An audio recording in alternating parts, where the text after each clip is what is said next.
Salut, c'est encore lui, c'est Vince.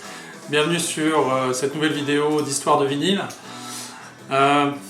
Une discothèque. Une discothèque, qu'est-ce que c'est? C'est soit une immense forêt qui ne cesse de grandir, qui a faim, et dans laquelle vous pouvez vous perdre, mais qui offre des ressources extraordinaires. Ma discothèque, c'est un peu ça. C'est-à-dire que elle offre des possibilités, des bonheurs fréquents, mais c'est aussi quelque part un endroit où je me perds facilement et où il y a des recoins très secrets, c'est-à-dire où des albums se cachent que j'avais un petit peu oubliés et puis que je retrouve, bref, au hasard. C'est comme ça. Donc ça m'a donné l'idée de faire une mise à jour de vinyle psychédélique depuis 1968 jusqu'à aujourd'hui. Alors, qu'est-ce qu'il y a dans cette mise à jour? Des choses qui sont arrivées dans la discothèque depuis que j'ai débuté cette chaîne, c'est-à-dire il y a un peu plus de 9 mois. Souvenez-vous, j'avais quand même commencé beaucoup pas mal de vidéos sur le rock psychédélique, puis le rock néo-psychédélique. C'est un atome très crochu que j'ai avec ce genre musical, bien entendu. Donc il se trouve que dans des recoins perdus de la discothèque, j'ai retrouvé des vinyles qui rentrent parfaitement dans ce style musical, et puis bien sûr d'autres vinyles sont arrivés depuis, et c'est donc l'occasion de faire une mise à jour. J'ai ici environ 20, 25 vinyles, je ne sais pas, des styles dans le psychédélisme extrêmement différents. C'est parti, c'est dans l'ordre chronologique, d'accord? Premier album, 1968, là effectivement on est dans un style musical tout à fait particulier dans le rock psychédélique, puisque là les influences sont principalement blues, rhythm and blues, et puis le jazz. Avec une chanteuse, Linda Tillery, qui a une voix de blues woman, superbe album. Ils ont fait 2 albums de Loading Zone. Ici, c'est le premier qui sort en 1968. Vous avez ce rock teinté de jazz, de blues et de rhythm and blues. Ok. Et puis, vous avez aussi de superbes solis acides, en particulier sur, je l'ai ici, Can I Dedicate, qui est un instrumental sur la 2e face. Et puis I Can't Please You, voilà, sur la première face, 2 superbes morceaux avec des solis acides, d'acid rock, The Loading Zone, magnifique, 1968. Ici, c'est un album qui fait partie des grands disques ultra rarissimes du rock psyché US. Je pense qu'une copie original, en bon état, ça doit se négocier. D'ailleurs, j'y reviendrai autour de 1000 €, pas loin, ou quelque chose comme ça. Allez. Évidemment, ici, j'ai une réédition, heureusement pour les bourses les plus étroites. Il y a des rééditions de qualité en plus. Ce groupe, c'est un album qui est sorti en 1968 également, c'est Haymarket Square, groupe de Chicago, qui sonne pas du tout comme un groupe de Chicago, pour le coup, qui rappelle beaucoup le San Francisco Sound, avec une chanteuse qui n'est... Beaucoup de groupes, je l'avais dit, de la baie de San Francisco, vous avez une chanteuse, bien sûr, le Jefferson Airplane avec Grace Slick, et puis moi, ils me font plutôt penser à un autre groupe qui est Neighborhood Children. Donc, excellent groupe de la baie de San Francisco qui n'a fait qu'un seul album. Bon, là, vous y êtes tout à fait, des Chicago, un groupe de Chicago qui a fait la musique pour accompagner des numéros de cirque, mais pas du cirque traditionnel, donc un cirque moderne, contemporain, un peu arty. Donc, des frères, non, ce ne sont pas des frères, mais ils ont le même prénom, Bill Barron et Bill Bailey, ce sont les propriétaires du cirque. C'est un album fantastique. Voilà, c'est un album fantastique. Et Haymarket Square, eh bien, ça doit peut-être parler aux plus historiens d'entre vous, puisque c'est un lieu où des ouvriers se sont fait massacrer, donc à la suite d'une grève au 19e siècle. Donc c'est un disque indispensable pour, encore une fois, notre bonheur. Il a été réédité, vous aurez la référence en incrustation, bien entendu. Ici, un autre groupe, 1969. 1969, c'est un groupe, si vous désirez le petit manuel du parfait petit groupe psychédélique pop psychédélique, c'est-à-dire vous avez à peu près tous les ingrédients qui sont là. C'est pas inintéressant, c'est une curiosité, c'est un groupe qui a été produit par Lee Hazlewood, donc producteur-compositeur qui avait en particulier composé avec Nancy Sinatra These Boots Are Made for Walking, bref, vous connaissez sans aucun doute. The Aggregation sur le label de Lee Hazlewood, donc c'est un label qui, je crois que c'est LH tout simplement. Ici, bien sûr, c'est une réédition. La pochette est très jolie. Il y a des passages qui sont tout à fait intéressants. C'est de la pop psychédélique.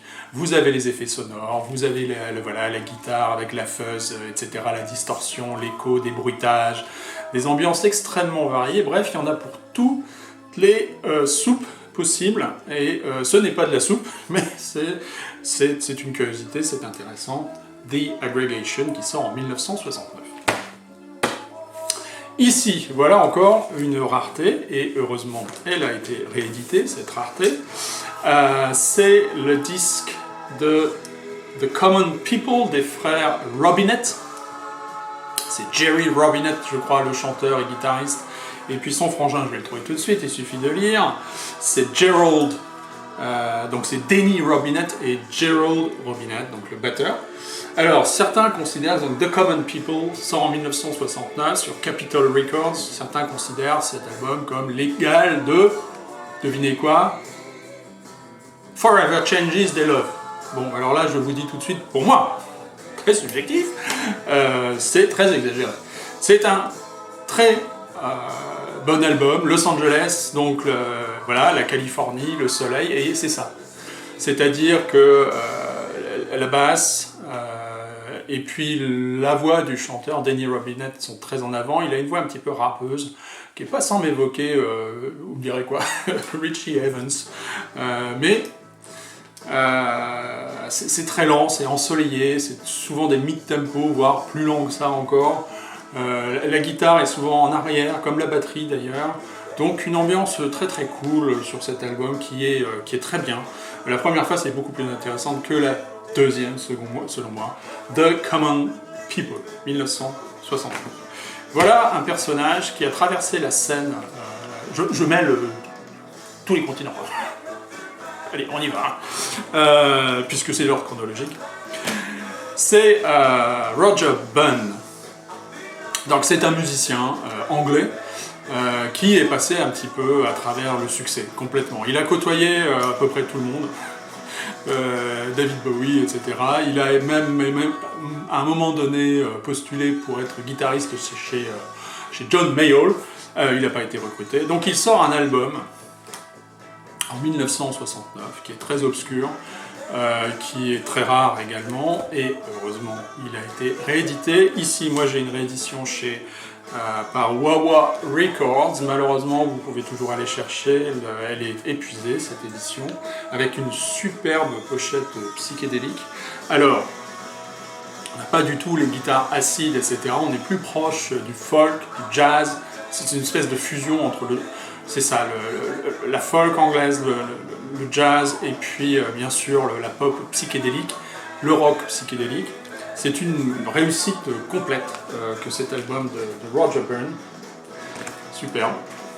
À découvrir absolument, effectivement. Là, c'est un pressage original. Nous restons en Europe avec un groupe hollandais.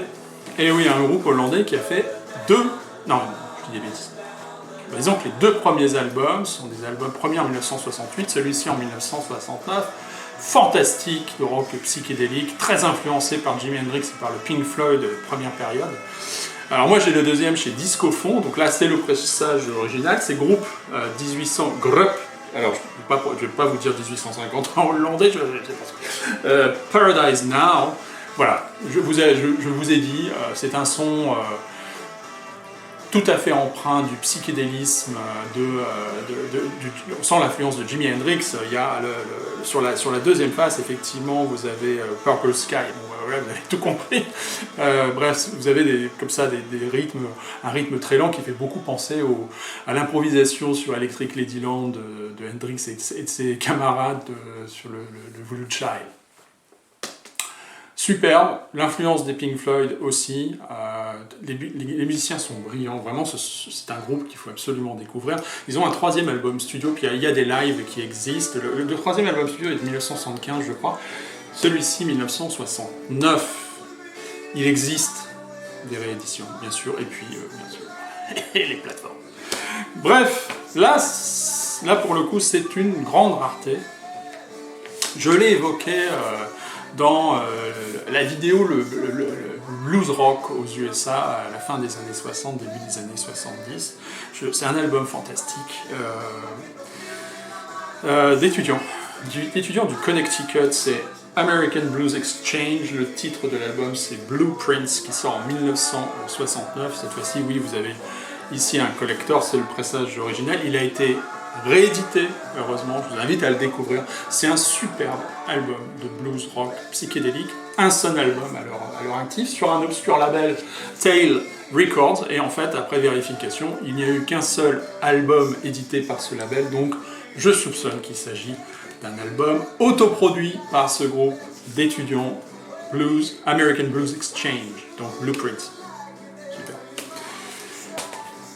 L'influence du blues, très bien, elle y est ici. Alors là, c'est plutôt côté garage que sont les influences premières de ce groupe qui a fait un unique album, encore une fois, un groupe états-unien, The Koala, avec une superbe pochette. Donc ici sur un gros label, hein, Capitol Records, donc Koala.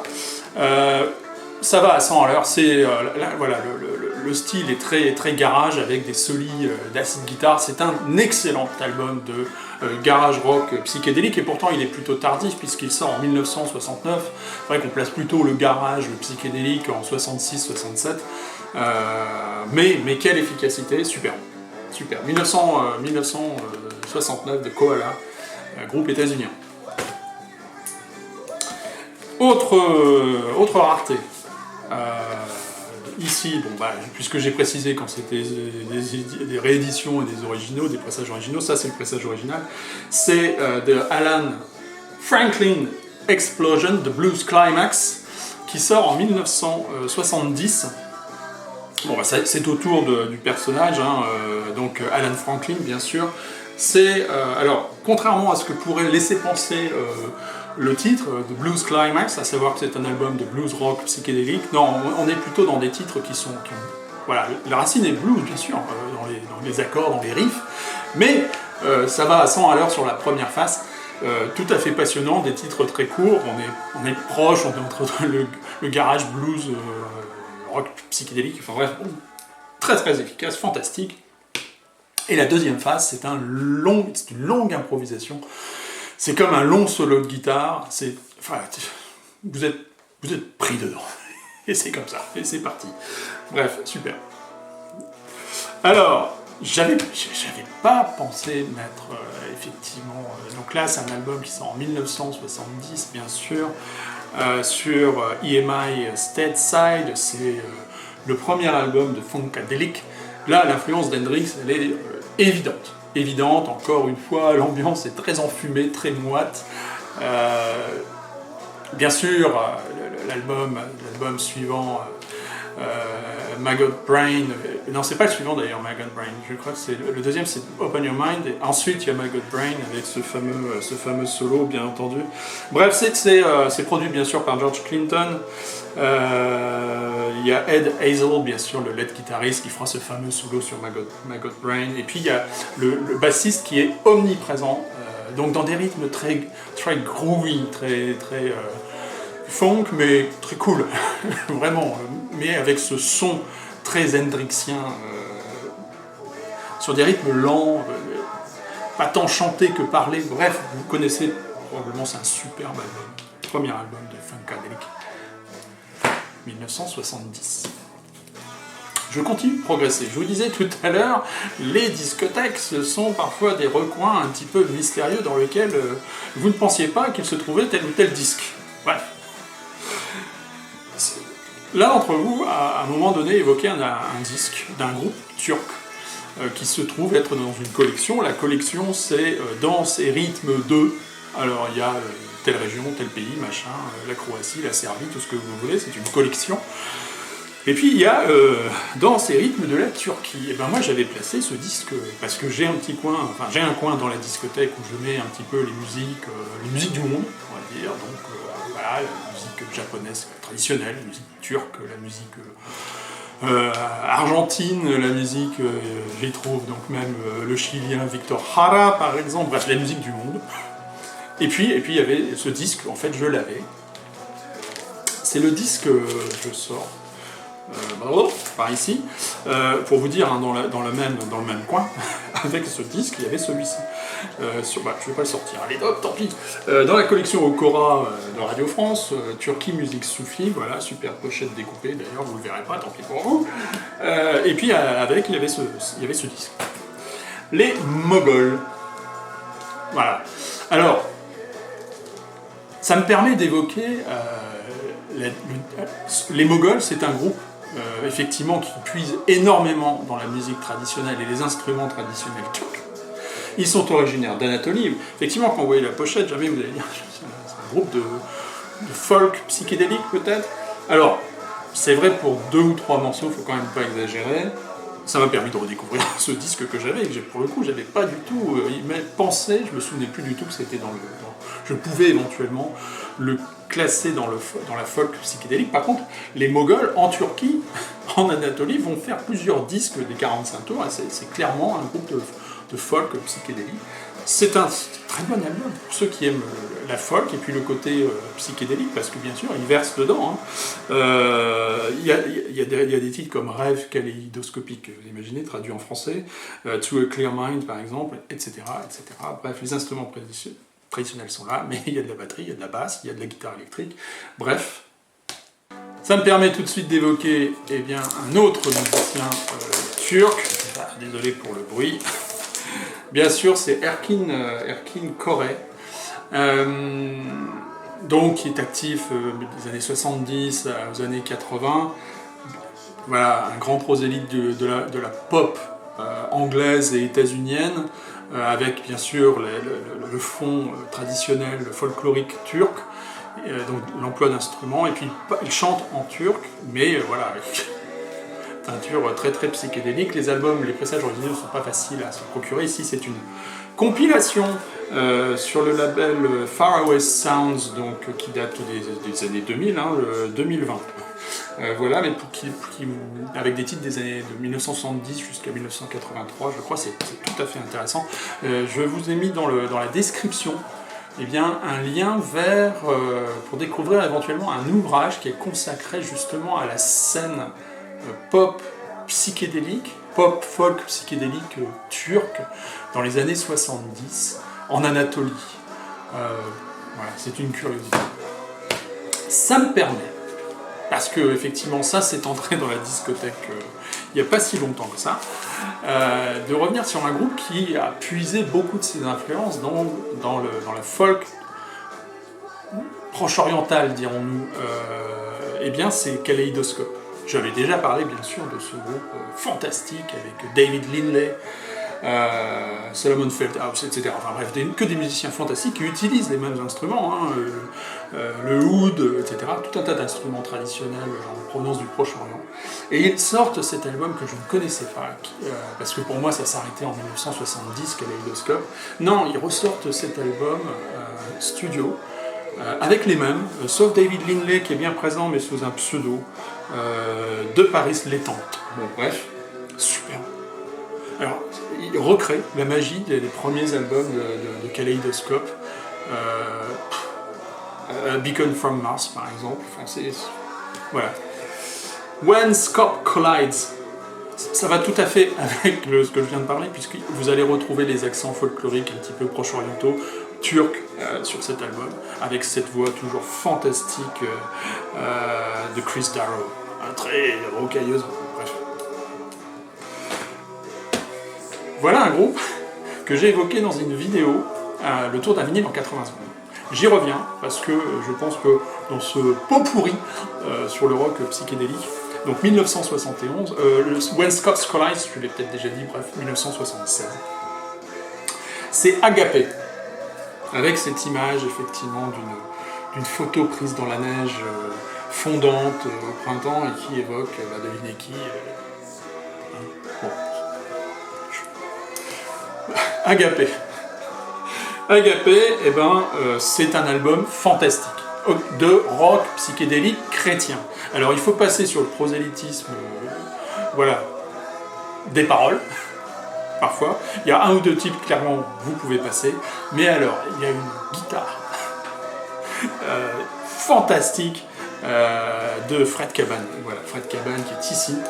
Alors ils sont accompagnés, alors c'est un trio, vous voyez, vous savez où vous allez, guitare électrique, basse, batterie, bref, on y est à fond, c'est passionnant. 1971, ils ont fait 2 albums, et puis ils sont accompagnés d'un prédicateur, évidemment.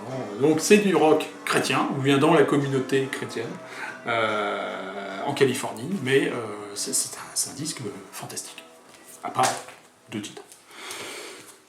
J'avais évoqué aussi, dans cette fois-ci, In Tenebris, je reviens, puisque, allez, allons-y, on est parti dans le pot pourri, autant rappeler. J'ai parlé beaucoup d'Hendrix depuis tout à l'heure, et bien lui, non, ce n'est pas Hendrix, il est bien mort, malheureusement pour nous, Jimi Hendrix. Non, c'est Mr. Velvet, qui ressemble beaucoup à Jimi Hendrix, pour The Velvet Turner Group. Velvet Turner, évidemment, il est passionné par Jimi Hendrix. L'imitation n'est pas seulement dans pratiquement le d'accord, il y a une ressemblance, mais dans la voix également. Et puis, c'est un superbe album de rock psychédélique avec des solides guitares fantastiques. D'ailleurs, je pense que cette partie-là doit vous évoquer une pochette d'un disque du Jimi Hendrix Experience, édition états-unienne. Oui, effectivement, c'est très évocateur. Alors, ce n'est pas une pâle imitation du Jimi Hendrix Experience. Non. Je vous invite à regarder éventuellement la vidéo où j'en parle beaucoup plus, dans la vidéo In Tenebris consacrée au Velvet Turner Group. Découvre. Tous les amateurs de Jimi Hendrix devraient écouter cet album. Selon moi. Alors, sur la vidéo précédente consacrée au hard rock, au premier temps, aux premiers âges du hard rock, je m'étais un petit peu emporté sur le prix de certaines galettes, en particulier sur le label Vertigo. Là, évidemment, cette fois-ci, c'est une réédition. Là, tout ça, là, ce que je vous ai présenté avant, c'était plutôt des pressages originaux. Là, c'est une réédition parce que j'ai vu une copie récente de cet album, de la pressage original en bon état, du groupe Merkin, donc qui est plutôt tardif, 1973, 1500 €. Voilà. Vous avez la bourse pleine ? Lâchez. Mais c'est pas mon cas. Donc, Merkin, heureusement, bien sûr, il y a cette réédition sur vous le verrez sur l'incrustation, le label sur lequel c'est réédité. Merkin, Music from Merkin Manor, le groupe c'est Merkin, donc encore une fois des Californiens, si je ne dis pas de bêtises. Alors c'est un petit peu tardif, 1973, par contre on est tout à fait dans l'ambiance qui évoque parfois le Quicksilver Messenger Service. Disons que ça commence le premier titre, on se dit allez c'est parti, on va chevaucher les étoiles, comme avec John Cipollina et puis Gary Duncan du Quicksilver, mais non, ça s'estompe, mais il n'en demeure pas. Oui, je me répète, je sais pas. C'est un bon album, c'est plutôt tranquille, des mid-tempo, vous ne serez pas déçus. Par contre, là, le pressage original, c'est vraiment pour le collectionneur, c'est genre, je vais absolument l'avoir, et après je le mets dans un coffre-fort, et je ne le sors plus jamais. Je sais que je l'ai, c'est un investissement. Bon. Moi, je n'investis pas dans les vinyles. Je n'investis pas du tout dans les vinyles, moi je les écoute. Donc je les use, donc je les dégrade, donc leur prix est forcément... de 16, de 10 000. Un bond de 10 ans. Je vous avais parlé dans le rock néo-psychédélique du Paisley Underground à Los Angeles. C'est donc le renouveau du rock psychédélique aux États-Unis au tout début des années 80, avec des groupes aussi fantastiques que Rain Parade, le Dream Syndicate, Opal, et j'en passe, c'est des meilleurs. Et puis il y a ce groupe qui fait partie tout à fait de cet univers, c'est Green on Red. Alors après cet album, ils vont tourner un petit peu country rock, on va dire. J'exagère. Mais bon, là c'est fantastique. Ils sont clairement sous acide, ces gens-là. Bon, il y a des titres comme Narcolepsy. Il y a des solis de guitare fantastiques. D'ailleurs, il participe comme conseiller spirituel un petit peu. Il y a Steve Wynn qui est du Rain Parade. Superbe album que ce premier album de Green and Red qui sort en 1983. Donc, bien sûr, des Californiens encore une fois. Superbe pochette et puis superbe album, effectivement, avec un chanteur qui a une voix un petit peu nasillarde comme ça, un petit peu aiguë. Très péchu, très énergique, et pas sans évoquer parfois Van Morrison, des Them, enfin à l'époque Them, ou même parfois Iggy Pop. Et bref, tout à fait intéressant.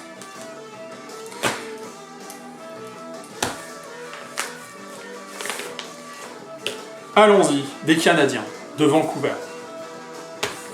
Je vais vous proposer les deux premiers albums.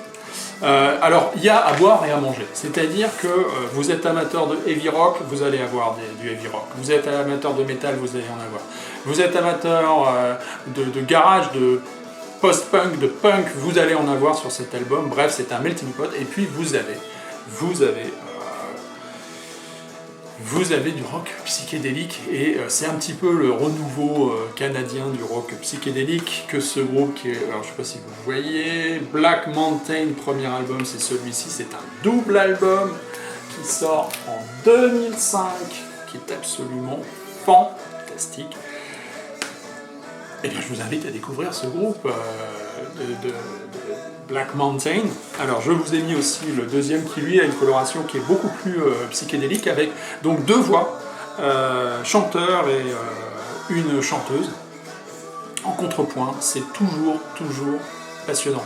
Le côté le plus lourd sur le premier album m'évoque un petit peu Bar de Pond. Et puis vous avez le deuxième album, In the Future, qui sort en 2008, je crois. 2008, ouais, c'est bien ça, sur le label Jack Jaguar, comme le premier. Bref, c'est fantastique. Et bien à découvrir absolument. Et voilà, et puis c'est tout. Pour ceux qui ne connaissent pas, bien sûr. Alors, tous les albums ne sont pas des albums de rock psychédélique. Ils vont passer un petit peu, faire un côté pop, un petit peu plus pop, dansant, etc. Avant de revenir, bon, je vais pas m'étaler sur Black Mountain, effectivement, je les ai dans la discothèque. J'ai préféré vous présenter les deux premiers qui m'étaient totalement passés sous le radar. Alors, je vais terminer cette fois-ci avec un groupe allemand, originaire de Düsseldorf, qui enregistre, je crois que c'est son premier album, pas dire de bêtises, bon. 2008 sur un obscur label berlinois, le label Nazoni. Alors là, vous y êtes à fond. Donc le titre l'album s'appelle The Politics of Ecstasy. The Politics of Ecstasy, c'est le titre d'un essai de Timothy Leary. Plus besoin de présenter le personnage, n'est-ce pas? Timothy, t'es parmi nous? Oui, sûrement, parce qu'il est toujours pas redescendu de ses aventures lysergiques. En effet, c'est un prosélyte de l'utilisation dans les années 60, milieu des années 60. Je crois qu'il est professeur à Cambridge ou à Harvard. Enfin bref, de psychologie. Et il va encourager, bien sûr, l'usage de l'acide lysergique. Son usage d'ailleurs n'est pas nouveau, puisque l'armée états-unienne l'avait beaucoup utilisé pour essayer d'apaiser les troubles post-traumatiques des soldats après la Deuxième Guerre mondiale. Ce sera utilisé sur les soldats aussi pendant la guerre du Vietnam. Bon bref, tout ça c'est une autre histoire, mais c'est intéressant. Ce groupe c'est quoi? C'est Vibre Void de Christian Core. Ah oui, là vous y êtes à fond les enfants. C'est super. Alors ici, les influences du groupe de Christian Core sont clairement du côté du rock allemand du début des années 70. Donc Neu, Amondul, 2 en particulier, et 1, oui, et 1 d'ailleurs, Ashra Temple, enfin bref. Et puis avec une guitare acide au possible. Vous entendez d'ailleurs sur le dernier titre de la première phase la voix de Timothy Leary qui nous sert effectivement sa célèbre formule Turn on, tune in, drop out, hein, qui était le cri de ralliement un petit peu des acid freaks de Ken Kesey. Bref, l'acide lysergique était en vente aux États-Unis, en libre vente jusqu'en 1965 ou 66 hein, quand même. Alors, c'est plusieurs titres assez courts sur la première phase, et la deuxième phase, c'est un long mantra psychédélique.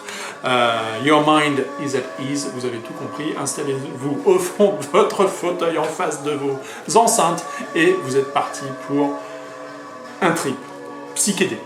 Voilà, je vous conseille donc Viber Void. Ils ont bien sûr, Christian Core a fait énormément d'albums, Viber Void a énormément d'albums, je vous propose celui-là. Voilà, vous en avez remarqué depuis le début, il y a de la musique, effectivement beaucoup d'entre vous, mais il n'y a pas de musique, etc.